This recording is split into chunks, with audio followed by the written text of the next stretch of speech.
Сосема јасно е дека станува збор за политичка хајка.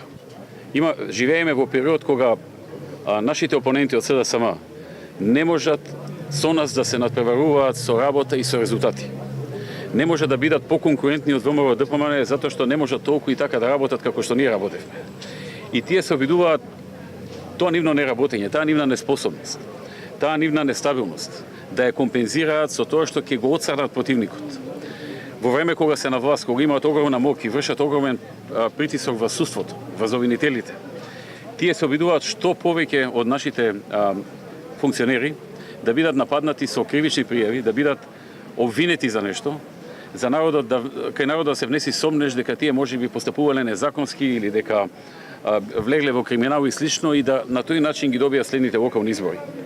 Така што станува збор за класична политичка хајка. Па погледнете и во двата случаи за што се работи. Во едниот случај во Прилеп станува збор за ситуација каде што во периодот кога така наречените шарени револуционери ги фарбаа објектите и зградите, дошли кај општината Прилеп и ја нафрлиле со различни бои.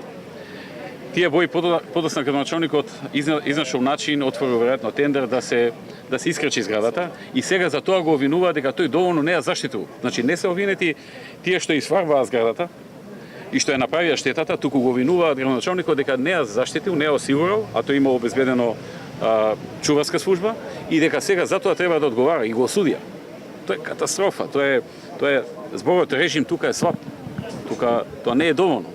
Станува збор за класичен диктаторски однос на една нова влада. Или погледнете во случајот во Кавадарци, например. Со еден сведок, без никакви материјални докази, со сведок кој што неколку пати ја менува изјавата, го осудуваат градоначалникот, при што обвинителот одбара само парична казна од 150 евра, а судијата доделува затворска казна од 2 месеци.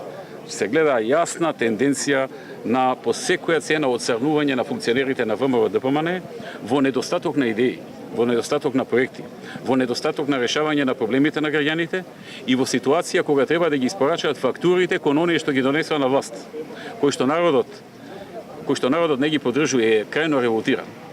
Тие сакаат ова време да го покријат со тоа, со наоѓање начин како да се отцрни противникот, а тие да ја завршат нивната планирана работа со исплата на обврските кои ги презеле за да бидат насила донесени на власт.